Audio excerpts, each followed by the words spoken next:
Hi guys, ఈరోజు వచ్చేసి mini blog. ఈరోజు అయితే మా డాడీ బర్త్డే కార్డ్ని అయితే బయటికి వెళ్తున్నాను. ఈరోజు అయితే ఏ రెస్టారెంట్కి వెళ్తున్నాను చూసేద్దాం పదండి.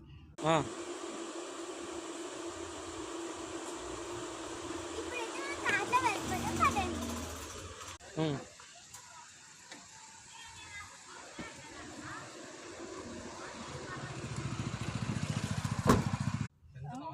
ఇంకా ఇప్పుడైతే కార్ ఎక్కేసాను, స్టార్ట్ అయిపోతున్నాను.